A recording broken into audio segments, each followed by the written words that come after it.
sebelum ku coba.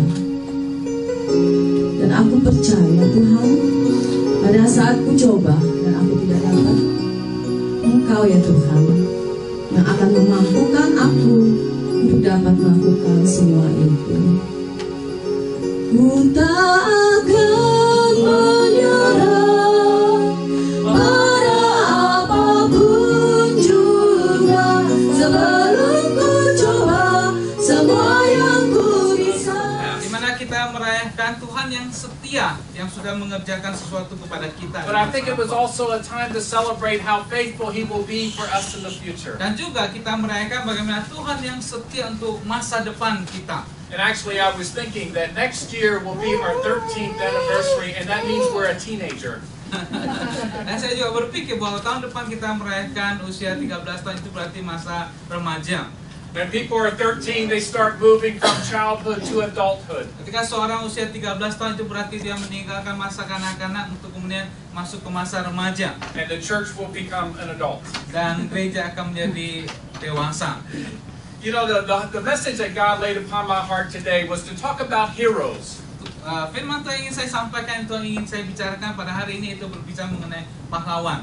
You know, we as Americans, we love stories about heroes, about people who came from nothing to become great men and women. Orang-orang Amerika sangat senang mendengar cerita mengenai kepahlawanan orang-orang yang berasal dari bawah kemudian menjadi orang yang atas. That's why we like Superman and Spider-Man. Jadi akhirnya kita suka dengan namanya Superman dan Spider-Man. If you know the stories about Superman and Spider-Man, they have all kinds of difficulties in their life, but they always overcome the difficulties. Dan jika kita mengetahui cerita mengenai Superman dan Spider-Man, kita tahu bahwa mereka menghadapi begitu banyak kesulitan dan mereka mengatasi semua kesulitan. The hero always wins in the end. Dan para pahlawan itu akan selalu menang pada akhirnya. And the greater the obstacle the hero has to overcome, the greater the hero is. Dan orang-orang yang menang di dalam kesulitan kemudian akan menjadi seorang pahlawan.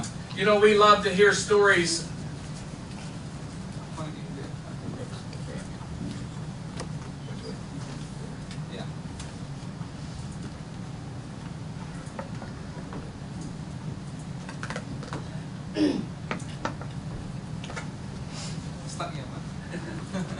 Technical difficulty.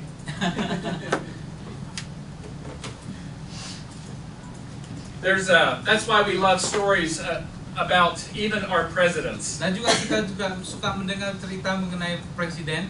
And the president that I think of is Abraham Lincoln. Dan presiden yang mungkin teringat oleh saya itu Abraham Lincoln. Abraham Lincoln came from a very poor family. Abraham Lincoln berasal dari keluarga yang sangat miskin. His father had barely enough of money to feed his children. Bahkan ayahnya tidak mampu untuk kemudian membiayai mencukupi kebutuhan keluarga. He was born in a log cabin up in the mountains. Dia tinggal di dalam rumah kayu di atas gunung. And if I understand right, Abraham Lincoln never went to school, Maka Abraham Lincoln itu tidak pernah pergi ke sekolah. but he learned how to read and write on his own. Dan dia akhirnya belajar sendiri bagaimana menulis dan membaca. He even studied on his own and he became a lawyer. Dia belajar sendiri akhirnya kemudian menjadi seorang pengacara. And after he became a lawyer, he was elected to be the president of the United Dan States. ketika dia sudah menjadi pengacara, akhirnya kemudian dia terpilih menjadi presiden Amerika Serikat. We love the stories of people that came from nothing and now are great men and women. Kita senang mendengar cerita mengenai orang-orang yang sama sekali tidak ada kemudian hanya naik menjadi orang yang besar. A real hero is somebody that overcomes their obstacles. Dan seringkali orang-orang yang menang, pahlawan itu adalah orang yang sudah mengatasi segala kesulitan. How many of you would like to be a real hero? Berapa banyak kita ingin menjadi seorang pahlawan? A few. Hanya beberapa. I think there's something within all of us that wants to be a hero. Saya tahu bahwa di dalam setiap hati kita itu ingin menjadi seorang pahlawan. But to be a real hero means that we have to have obstacles in our life. Dan ketika menjadi pahlawan itu berarti kita harus menghadapi satu masalah kesulitan dalam hidup ini. How many of you want obstacles in your life? Berapa banyak kita yang ingin menghadapi kesulitan? Oh, I thought Leanne's hand went up. Saya kira dia yang angkat tangan. We all want to be heroes, I think, but none of us want the hard work that it takes to be a hero. Setiap kali kita ingin selalu menjadi pahlawan dan tidak ada ingin yang kemudian ingin susah payah menjadi pahlawan. We want to be rich, but we don't want to work for it. Kita ingin kaya tapi tidak ingin bekerja dengan susah payah. I heard one amen. Saya dengar amin. That's why so many people are tempted to buy lottery tickets. Saya tidak heran banyak orang akhirnya tergoda untuk kemudian membeli lotre. They want to be poor, and then they wake up next morning and they're a millionaire. Dia miskin kemudian bangun besok pagi sudah menjadi seorang yang kaya raya. Nggak bisa di escape terus balik.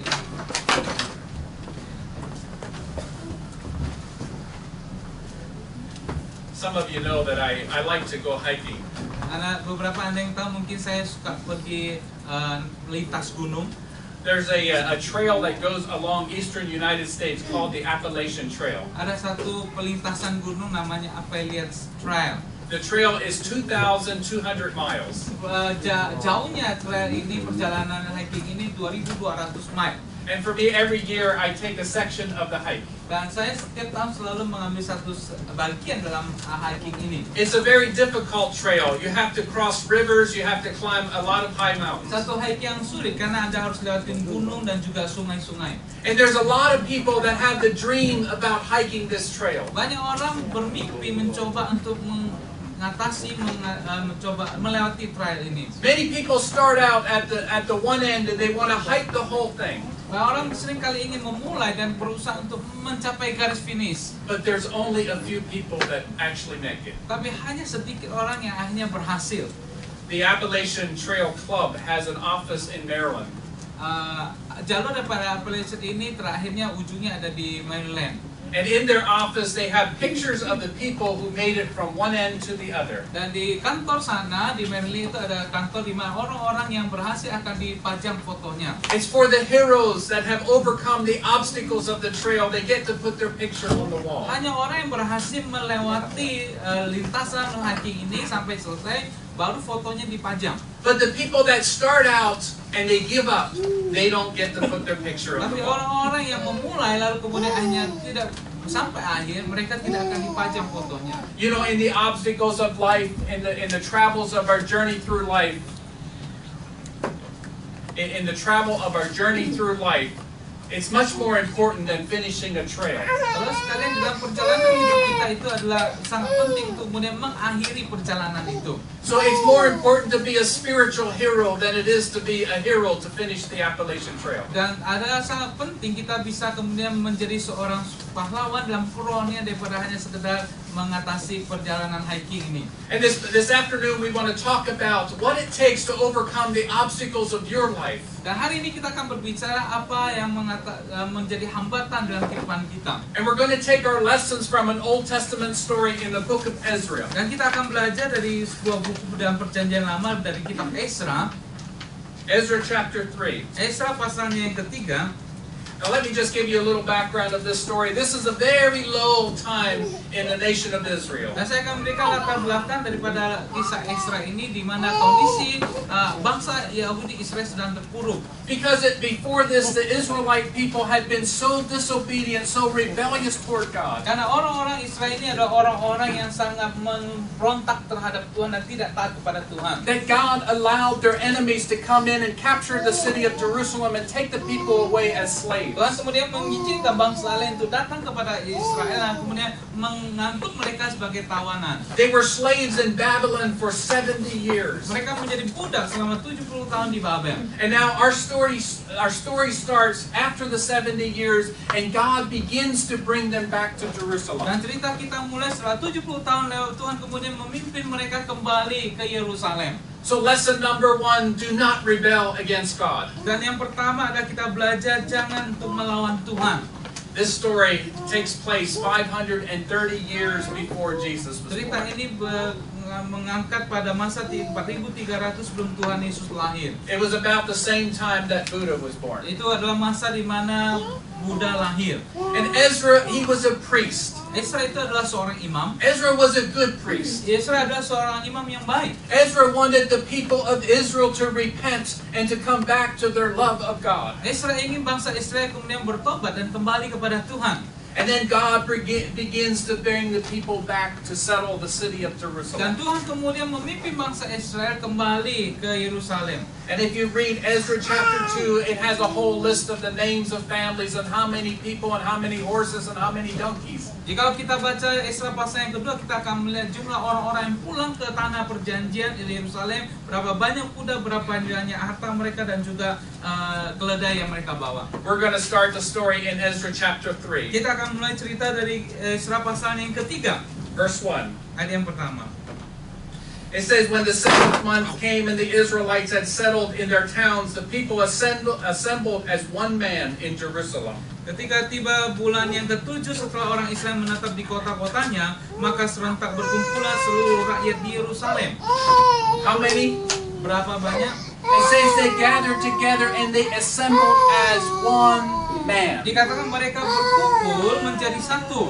It means that they were unified. They were unified in purpose and unified in mind. Itu berarti mereka menjadi satu di dalam pikiran dan juga tujuan. You know, when the church is unified, it is a powerful church. Kalau gereja itu menjadi satu, maka itu menjadi gereja yang begitu berkuasa. When everybody in the church has one purpose and one heart and one mind, Jikalau dalam gereja itu satu tujuan, satu hati, satu pikiran, all pulling together for the same reason. semua bersama-sama dengan satu alasan. A church that's united is not arguing about what songs we should sing and what songs we should not sing. Gereja keduanya tidak hanya memperdebatkan lagu mana yang kita perlu nyanyikan, mana yang tidak. But a church that's united for the purpose of building up the kingdom of God. Tapi gereja perlu bersatu untuk kemudian mengembangkan kerajaan Allah. With that goal in mind is a powerful church. Dan dengan tujuan itu akan menjadi satu gereja yang sangat dahsyat. The only difference between this church and the church that they were building in Jerusalem was the timing. Perbedaan daripada gereja kita dan juga pada waktu Ezra itu adalah perbedaan waktu. And in the Old Testament, the temple was made of wood and stone. Pada waktu itu bait suci itu dibangun dengan kayu dan batu. The temple was the place where God lived and God dwelt. Bait suci adalah tempat di mana Tuhan hadir dan kemudian Tuhan ada di sana. Today we're living under the new covenant, the covenant of Jesus' blood, and that means that we are the temple of God. Hari ini kita hidup dalam perjanjian di dalam Kristus Yesus, itu berarti kita ini adalah bait suci Tuhan. And the church is God's community of God's believers coming together. Dan gereja itu adalah satu komunitas daripada Tuhan yang berkumpul bersama-sama. So as we read this story, we have to think, sometimes we have to think physically when we're reading the Old Testament, but we also think spiritually when we're reading the New Dan Testament. ketika kita membaca firman Tuhan ini, kita perlu menempatkan bahwa dalam perjanjian lama bait suci bersifat fisik, tapi dalam perjanjian baru bait suci bersifat rohani. In Ezra's time, the people were gathered together and they were unified for the purpose of building the house of God. Di dalam zaman Ezra mereka berkumpul menjadi satu kemudian untuk membangun bait suci. Do any of you know that children's song? Tahukah Anda ada lagu anak-anak? We're building up the temple, building up the temple, building up the temple of the Lord. Kita membangun rumah Tuhan. You want to sing solo? Nobody. I remember this song when I was just a little boy. Saya ingat lagu ini ketika saya masih sangat kecil. And then there were hand motions, building up the temple. Nah, mereka kemudian melakukan gerakan yang membangun bait suci. But the part I love about this song is, brother, won't you help us? Sister, won't you help Dan us? bagian yang saya paling senangi adalah saudara, saudari, maukah engkau menolong kami Building up the temple of the Lord. untuk membangun bait suci Tuhan. When it comes to building the temple, we cannot do it ourselves, but we need the brothers and sisters of the body of Christ. Ketika kita membangun rumah Tuhan tidak bisa dilakukan sendiri, kita perlu saudara-saudari untuk bersama-sama mengerjakannya. And that's why it was so important in the Old Testament for the people to be united as one to build the temple. Oleh karena itu sangat penting dalam perjanjian lama mereka berkumpul menjadi satu untuk membangun bait suci. But that's also why it's important for us as a church today. Dan itu juga hal yang sangat penting bagi kita gereja pada masa If sekarang. someday we want to celebrate our 50th anniversary, Dan ketika mungkin kita akan merayakan ulang tahun yang ke-50, Gita will be here leading the songs. kita akan memimpin litur. Oh, gitu. Maybe Felix has to help her get. Mungkin Felix dulu. But if we're going to be here for the next 50 years, we need to be united for the same purpose of building God's Jadi kingdom. kalau kita masuknya untuk 50 tahun, kita juga perlu tetap bersama-sama untuk bersatu. Let's see what happens in our story. Turn to Ezra chapter 3, verse 10 and 11. Kita lihat lebih lanjut dalam Esra pasal yang ketiga ayat yang ke-10 hingga yang ke-11. Verse 10, when the builders laid the foundation of the temple of the Lord, the priests in their vestments and their trumpets, and the Levites with cymbals took their place to praise the Lord, as prescribed by David, king of Israel. Pada waktu dasar bait suci Tuhan diletakkan oleh tukang-tukang bangunan, maka tampillah para imam dengan memakai pakaian jabatan dan membawa nafiri, dan orang-orang Lewi Bani Asaf dengan membawa ceracap untuk memuji-muji Tuhan menurut petunjuk Daud Raja Israel. Verse 11. Ayat yang 11. With praise and thanksgiving they sang to the Lord. He is good, his love to Israel endures forever. And all the people gave a great shout of praise to the Lord, because the foundation of the house of the Lord was laid. Secara berbalas-balasan mereka menyanyikan bagi Tuhan nyanyian pujian dan syukur, sebab Ia baik, bahwasanya untuk selama-lamanya kasih setianya kepada Israel, dan seluruh umat bersorak-sorai dengan nyaring sambil memuji-muji Tuhan. Oleh karena dasar rumah Tuhan telah diletakkan. Here we see that the Jewish people had completed the foundation of the temple, and they called a grand celebration. Nah, kita melihat ketika orang-orang Yahudi ini sudah meletakkan dasar bangunan bait suci, mereka bersuka cita, bersorak-sorai. In some ways it was like an anniversary celebration, Hampir seperti kemudian satu perayaan besar. because they had laid the foundation, and in their minds they saw that the temple was complete. Dan ketika mereka sudah meletakkan dasar daripada bait suci, itu berarti dalam gambar mereka bait suci itu akan kemudian dibangun. And then so they were celebrating by faith, knowing that God was going to help them to finish the Dan temple. mereka merayakan dengan iman karena mereka percaya bahwa Tuhan akan bantu mereka menyelesaikan pembangunan bait suci. Our anniversary yesterday was not just to celebrate that God had helped us the first 12 years. Perayaan 12 tahun gereja kita itu bukan hanya sekedar merayakan bahwa Tuhan sudah menolong kita selama 12 tahun. But we were also celebrating what God is going to do for us in the future for the next 50, 100 years. Tapi juga kita merayakan apa yang akan Tuhan lakukan 190 tahun lalu kemudian. They had a grand celebration. Mereka mempunyai satu perayaan yang besar. Lesson number 1 Pelajaran yang pertama, was that we are to be united. kita perlu satu. Lesson number 2 is that we should celebrate victory along the way. Yang kedua, kita tetap perlu merayakan satu kemenangan. I know that we as a church are starting to raise money for a new building. Saya tahu bahwa gereja kita sedang mencoba mengumpulkan dana untuk pembelian gedung. And I think we could celebrate milestones along the way. We could celebrate when we have $10,000 and when we have $25,000. Dan kita memang tetap terus merayakan ketika mungkin uang itu sudah ada 10.000, sudah ada 20.000. We celebrate the wins along the way. Kita terus merayakan. My son, when he celebrated the first New Year in China, Anak saya ketika pertama kali merayakan perayaan di tahun baru di Cina, after the New Year celebration, he called me and he said, the Chinese people, they know how to celebrate. setelah merayakan tahun baru, kemudian dia telepon saya, dia berkata bahwa orang Chinese itu tahu bagaimana cara merayakan tahun baru. He said there was fireworks all night long. Sepanjang malam itu ada kembang api. So you as Chinese people, you know how to celebrate. Kita adalah orang-orang Chinese dan kita tahu bagaimana cara merayakan sesuatu. And I know you do because every time I come to one of your celebrations, I gain a few pounds. Dan saya tahu kita benar bisa merayakan karena ketika setiap kali saya ikut dalam perayaan Anda, badan saya selalu naik. Let's look at verse number 12 and 13. Mari kita lihat ayat yang ke-12 sampai yang ke-13. But many of the older priests and Levites and family heads who had seen the former temple wept aloud when they saw the foundation of this temple being laid, while many others shouted for joy. Tetapi banyak di antara para imam, orang-orang Lewi dan kepala-kepala kaum keluarga, orang tua-tua yang pernah melihat rumah yang dahulu menangis dengan suara nyaring ketika peletakan dasar rumah ini dilakukan di depan mata mereka. Dan banyak orang bersorak-sorai dengan suara nyaring karena kegirangan. No one could distinguish the sound of the shouts of joy from the sound of weeping, because the people had so much noise and the sound was heard far away. Orang tidak dapat lagi membedakan mana bunyi sorak-sorai kegirangan dan mana bunyi tangis rakyat, karena rakyat bersorak-sorai dengan suara nyaring sehingga bunyinya kedengaran sampai jauh. Here in the story we see that not everybody was happy. Kita dalam cerita ini kita melihat bahwa tidak semua orang bersuka cita. The old men that remembered the good old days, they were weeping.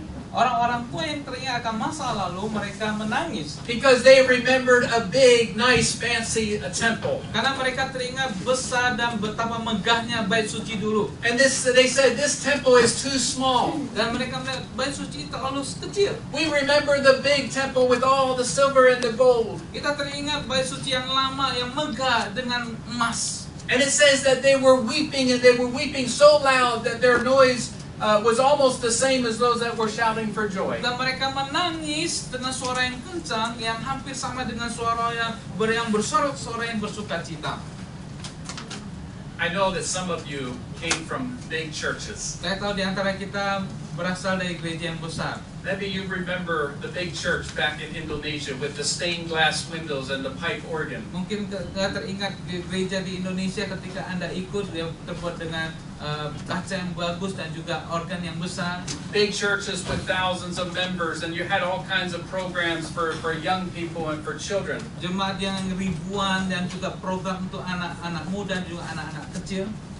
Anybody come from churches like that? Berapa yang banyak kita berasal dari gereja yang besar?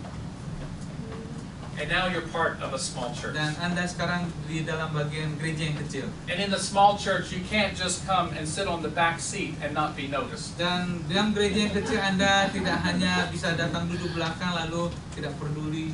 Because when you're a part of a small church, then you're asked to drive the band, you're asked to take the offering. Karena ketika Anda merupakan bagian gereja kecil ini, minta mungkin untuk membawa mobil atau kolektan. Sometimes you're asked to lead the worship. Maka mungkin juga diminta untuk memimpin pujian, Help with the children in the Sunday school. menolong anak-anak sekolah minggu. And when you're not in this church, everybody knows that you're missing. Dan ketika Anda tidak ada di gereja ini, orang-orang tahu bahwa Anda tidak ada. Because it feels like one of our family is not here. Karena sudah merasa kita ada satu keluarga. Some of the old men in the Old Testament, they remembered the big temple. Beberapa orang tua yang dulu mereka teringat bait suci yang lama. But now they see that they're building a littler temple. Dan sekarang mereka melihat bait suci yang kecil. And they start to weep. Dan mereka mulai menangis. But what the old men didn't remember was that in the old temple, even though it was fancy with all kinds of gold and silver, Tapi orang-orang tua itu tidak ingat bahwa sekalipun bait suci itu megah dilapisi dengan emas, God was not there. Tuhan tidak ada di sana. Because the people were rebellious. Karena orang-orang itu memberontak. Even the priests were not living according to God's Bahkan instructions. imam pun tidak hidup sesuai dengan firman Tuhan. And that's why God took them out of Jerusalem and took them to Babylon. Sehingga tidak heran Tuhan kemudian mengangkut mereka dan pindahkan mereka ke Babel. So don't look just for a big fancy building. Oleh karena itu jangan lihat betapa megahnya sebuah gedung. We know that God is even in the small church. God is here. Kita tahu bahwa Tuhan tuh ada di gereja yang kecil, ada di sini. And God looks at the hearts of the Dan people. Tuhan melihat hati setiap kita. And He looks whether your heart is committed to God. Dan Tuhan melihat bagaimana komitmen kita kepada Tuhan. A few years ago, I heard this story about 3 workers that were working. Oh, there's the little church. Gereja yang kecil. Abu dan Latan.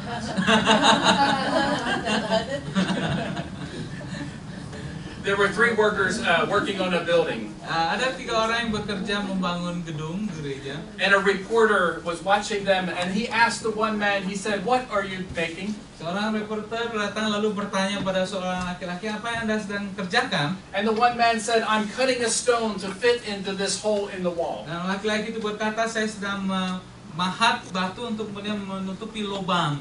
So the reporter went to the other man and he said, "What are you making?" Nah, kemudian dia bertanya pada seorang laki-laki yang lain, apa yang sedang kamu kerjakan? He said, "I'm making a door for this building." Lalu berkata, saya sedang membuat pintu untuk gedung ini. But then he saw another man with a shovel, and he went over to him, and the reporter asked, "What are you making?" Lalu kemudian dia bertanya pada seorang laki-laki yang membawa sekop, apa yang Anda sedang kerjakan? And the man with the shovel, he said, "I'm building a cathedral, a place where people can come and worship God." Dan orang yang membawa sekop itu berkata, saya sedang membangun sebuah gereja yang besar, di mana orang-orang bisa beribadah kepada Tuhan. It's a place where people can come and hear the word of God, a place where people can pray. Di mana orang-orang bisa datang mendengar firman Tuhan dan juga berdoa. You see, he had the bigger picture. He knew what he was building. The other people were just working at stones and wood. Ternyata orang ini punya visi yang besar dan tidak hanya sekedar menempatkan batu maupun pintu.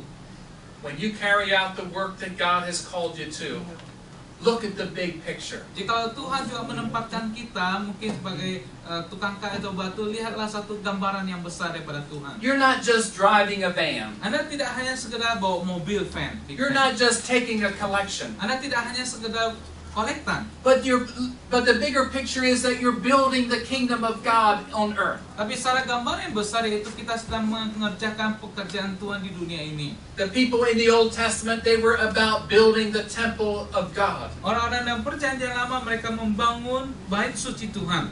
Lesson number 1, be united in purpose. Pelajaran yang pertama, mari kita bersatu dalam tujuan. Lesson number 2, celebrate victories along the way. Yang kedua, kita mari merayakan kemenangan terus-menerus. Lesson number 3, don't be bound by the past. Dan yang ketiga, jangan terikat dengan masa lalu. Lesson number 4, Yang keempat, there's the old man weeping.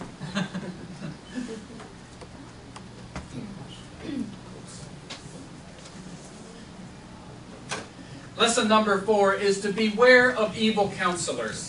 hal yang keempat itu kita perlu hati-hati dengan nasihat yang mungkin jahat.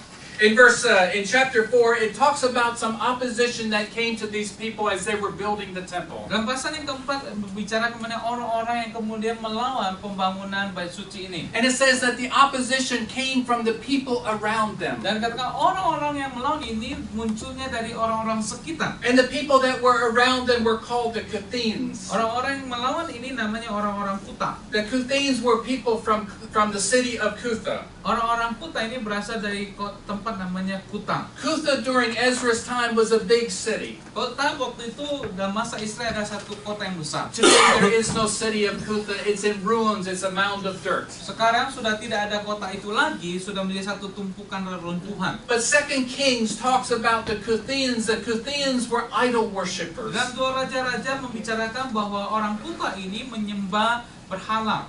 And it talks in 2 Kings. It says that there was a priest from Israel went to them to share with them about the God Jehovah. Di dalam 2 raja-raja dikatakan bahwa pada waktu itu imam daripada Israel pergi lalu bercerita mengenai Yahweh, Yehova. And the Kothians, they accepted the message about Jehovah, but they would not get rid of their idols. Dan orang-orang Kuta ini kemudian menerima Yehova sesuai yang mereka dengar. So they worshiped Jehovah, but they would also worship their idols. Tapi mereka menyembah berhala, mereka juga menyembah Yahweh. And you Christians, you know that this cannot be. Dan jika kita melihat kalau orang-orang Kristen tidak bisa juga seperti ini. It was a big problem back in the Old Testament, but it's also a big problem for us today. Dan ini adalah masalah yang besar dalam perjanjian lama juga masa sekarang ini. There are some that still want to worship Jesus Christ, but they still want to worship the ancestor idols. Ada orang yang mau menyembah Yesus dan sekaligus juga mau menyembah para leluhur. There's some people that want to worship Jesus, but they also want to worship the almighty dollar. Dan juga ada orang menyembah Yesus dan juga ada yang menyembah si raja uang. And God says that you cannot worship God and money. Dan Tuhan Yesus berkata engkau tidak bisa menyembah Tuhan dan Mammon. There are many in our world that are trying to mix Christianity with other kinds of religion. Banyak orang dalam dunia ini mencoba menggabungkan kekristenan dengan agama-agama. In fact, I just heard of a new religion just a few weeks ago. 2 minggu yang lalu saya mendengar ada sebuah agama It's called Chrislam. namanya Krislim. Chrislam is a mixture of Muslim and Christian. Krislim ini adalah gabungan daripada Kristen dan Muslim. And you know that this cannot be, you cannot have Muhammad as God and Jesus as God. Dan kita tidak bisa melihat Yesus dan Muhammad itu adalah Tuhan yang sama. One will have to be Lord of everything, and the other will have to be the servants. Dan Only Jesus can be the Lord of everything. hanya Yesus adalah Tuhan di atas segala Tuhan.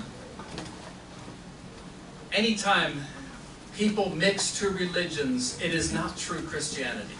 Dan orang-orang yang mencoba menggabungkan kekristenan ini adalah bukan kekristenan yang sejati. So the Kothians, they were trying to mix the worship of God and the worship of idols. Orang-orang Kuta ini mencoba menggabungkan penyembahan kepada Tuhan, Yahweh dan juga kepada berhala. And they came to the Jewish people and they said, we want to help. Let us help build the temple. Dan mereka datang pada orang-orang Israel berkata, biar kami datang dan menolong kamu. And the Jewish people, they knew that their hearts were not committed fully to God, and they said, no, we don't want your help. Orang Yahudi tahu bahwa hati mereka tidak sepenuhnya kepada Tuhan, lalu mereka menolak dan berkata, kami tidak perlu bantuan. Look at verse 4. Ini kita lihat ayat pasalnya yang keempat, Ezra 4, verse 4. ayat yang keempat dan yang kelima. Then the peoples around them set out to discourage the people of Judah and make them afraid to go on building. Maka penduduk negeri itu melemahkan semangat orang-orang Yehuda dan membuat mereka takut membangun. Verse 5. Ayat kelima.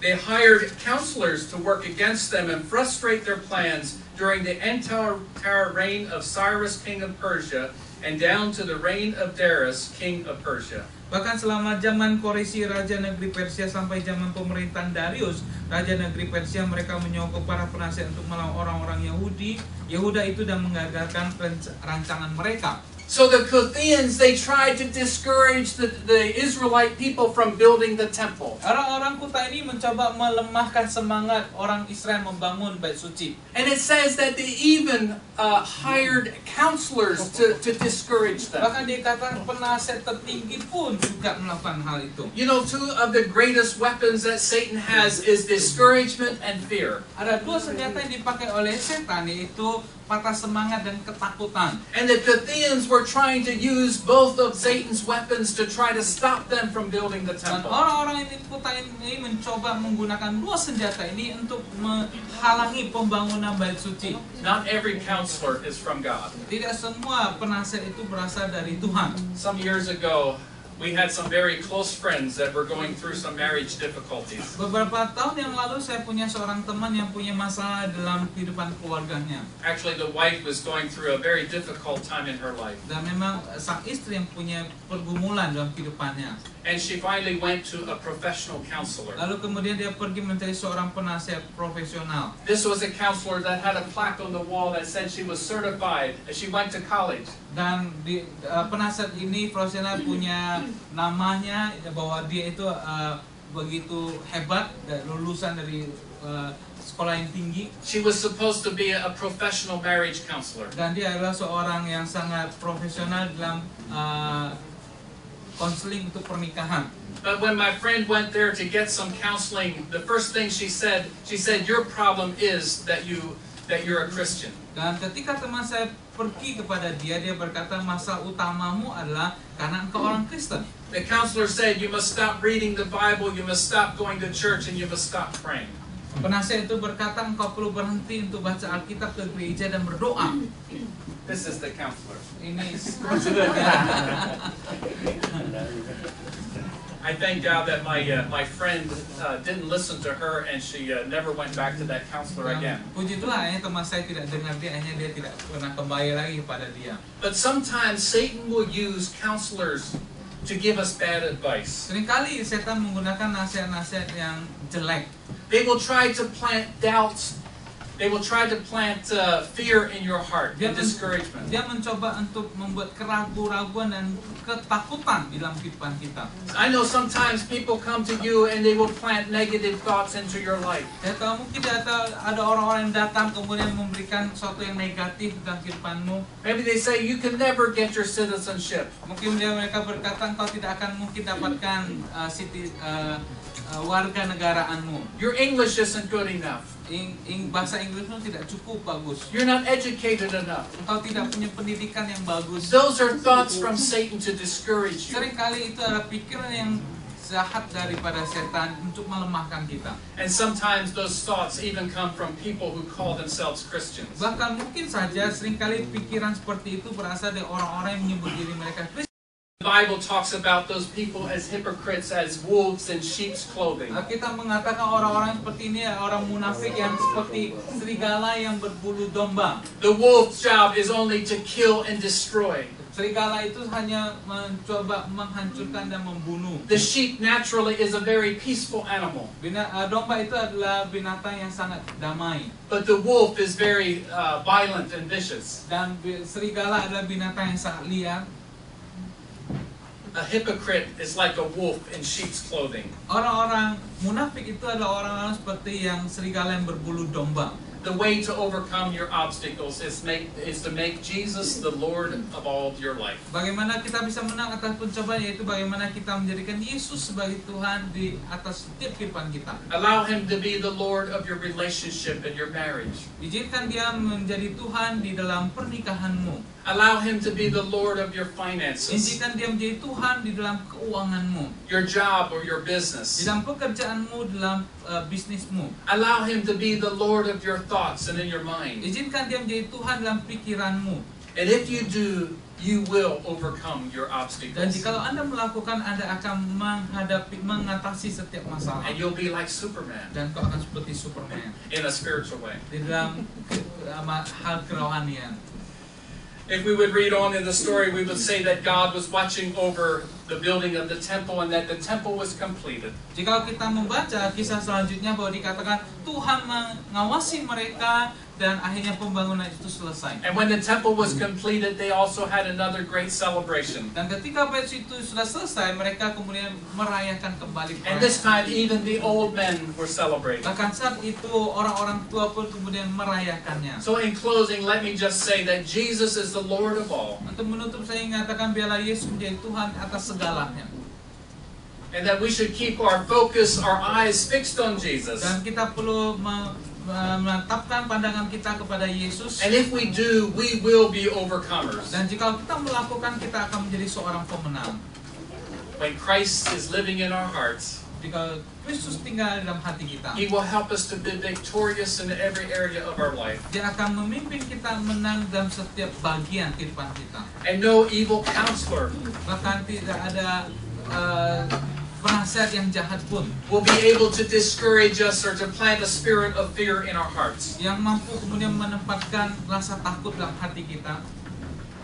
And you, at the end of your journey of life, Dan kita di dalam masa akhir hidup kita, will get your picture on the wall. dan kita akan mendapatkan di foto kita akan ditempatkan di When you dinding. leave this earth, Jesus will be standing there with open arms. Dan ketika kita tinggalkan dunia ini, Tuhan Yesus akan berdiri dan kemudian dengan tangannya yang terbuka. And your reward will be to hear Him say, "Well done, my good and faithful servant." Dan kita akan mendengar Yesus berkata, "Engkau hambaku yang baik dan setia." May God bless you. Kiranya Tuhan memberkati. Let's pray. Mari kita berdoa.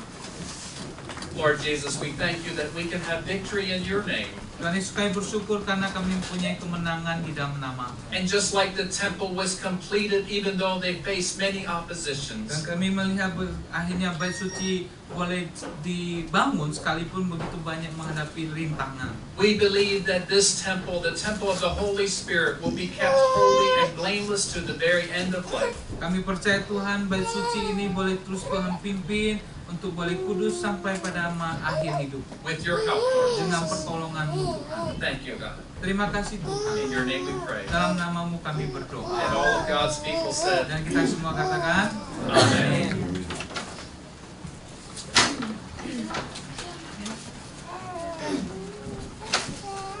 Today is bayar dosa kita dengan nyawanya. and on the last day of Jesus' life here on earth before he was taken to the cross, Dan pada malam sebelum Tuhan Yesus diserahkan ke atas kayu salib, he gathered together with his disciples dia berkumpul bersama-sama dengan muridnya. and he served the Last Supper together. They ate the Last Supper together. Dan mereka makan perjamuan yang terakhir. And during that supper, he did a sacrament and he said that this should be remembered, to do this in remembrance of me. Nah, ketika mereka makan bersama-sama, Tuhan Yesus berkata, lakukan ini untuk mengingat akan aku. And throughout the ages, the Christian church has been doing this sacrament in remembrance of Jesus. Dan sudah lewatin masa-masa gereja terus melakukan ini untuk mengingat akan Yesus. So if you have been born again, if you have asked Jesus to forgive you of your sins, Jika Anda sudah lahir baru dan sudah menerima Yesus di dalam hatimu, and you have asked Jesus to come into your life and be your Lord and your Savior, dan kau sudah menerima Yesus di dalam hatimu sebagai Tuhan dan Juru Selamat, I want to ask you two saya questions. mau bertanya dua pertanyaan. And this is the answer is between you and God. Jawaban pertanyaan ini hanya antara Anda dengan Tuhan. The first question is, are you at peace with God? Pertanyaan pertama, apakah Anda punya damai dengan Tuhan? Are you living a life that represents God's holiness? Apakah Anda hidup yang menyatakan Tuhan yang kudus? The second question is, are you at peace with your fellow man? Pertanyaan kedua, apakah Anda punya damai dengan sesama? In other words, can you say that I have no anger and no resentment toward anyone else? Atau dengan perkataan yang lain, Anda tidak ada perasaan marah dendam dengan sesama? And if you can say yes to both of those questions, I'm going to ask you to stand. Jika Anda bisa menjawab dua pertanyaan itu dengan iya, saya persilakan Anda boleh bangkit berdiri bersama-sama.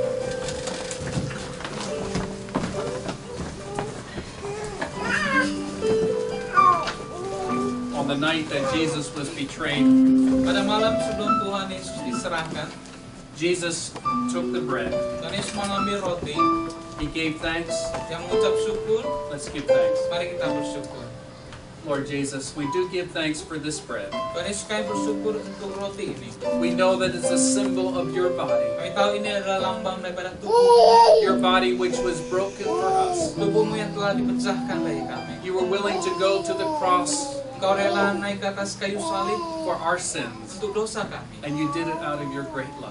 Dan Engkau lakukan karena kasih-Mu. And all we can say this afternoon, Lord, is thank you. Dan pada sore ini setiap kami boleh berkata terima kasih. In gratitude, we come to you. Kami penuh syukur datang kepadamu. Thank you, Jesus. Terima kasih Tuhan Yesus. Amen. Amin. Jesus gave thanks for the bread, and then he broke it. And he said, "This is my body, which is broken for you. Do this in remembrance of me." Tuhan Yesus mengucap syukur, memecah-mecahkan lalu berkata, inilah tubuhku, ambillah untuk menjadi peringatan akan aku.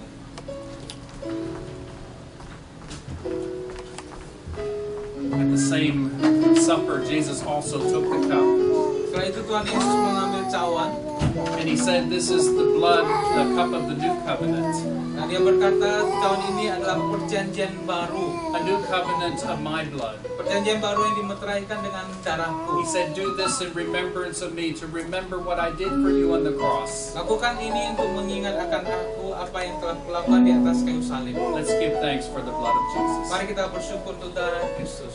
Jesus, we thank you for shedding your blood. Tuhan Yesus, kami bersyukur untuk pencurahan darahmu. Because without the shedding of blood, there is no forgiveness of sin. Karena kami tahu tanpa pencurahan darah tidak ada pengampunan dosa. Jesus, you became the perfect sacrifice. Tuhan Yesus, Engkau adalah korban yang sempurna. And because Because of that, we have eternal life today. Oleh karena itu kami boleh punya kehidupan kekal pada hari ini. Thank you, Jesus. Terima kasih Tuhan Yesus. Amin.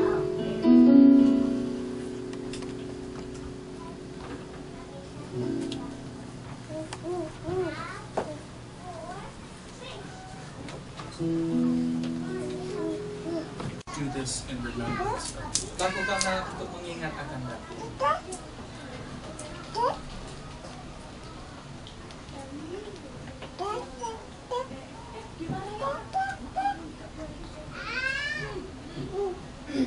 This is the cup of the new covenant, Kawan, ini adalah perjanjian baru, a covenant established in the blood of Jesus. perjanjian baru yang dimeteraikan dengan darah Yesus. Do this in remembrance of Jesus. Lakukan ini untuk mengingat akan Yesus.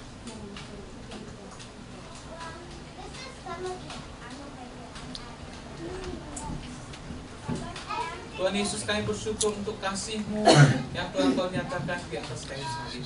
Hari ini kami telah makan roti yang adalah tubuh-Mu, anggur yang adalah darah-Mu. Terima kasih ya Tuhan, untuk Tuhan yang mati bagi setiap kami. Dan setiap kali kami mengikuti perjalanan Tuhan, kami boleh selalu bertekad untuk mau hidup bagi Tuhan, bagi Tuhan yang mengasihi kami, yang mati bagi kami.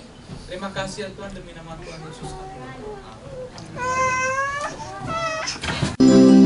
Yang tiada pernah terlambat bersinar, cintamu seperti sungai yang mengalir,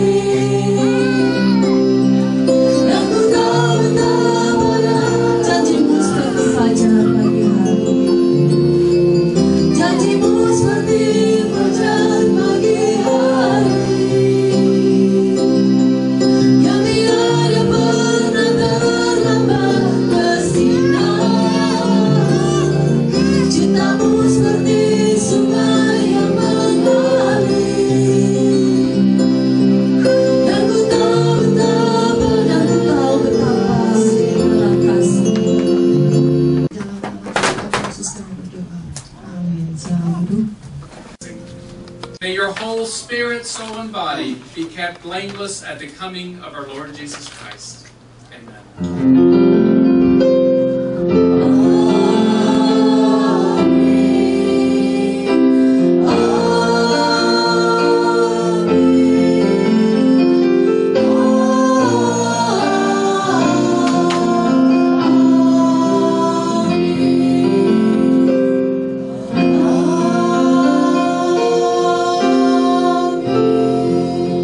Silakan duduk saat teduh kebaktian.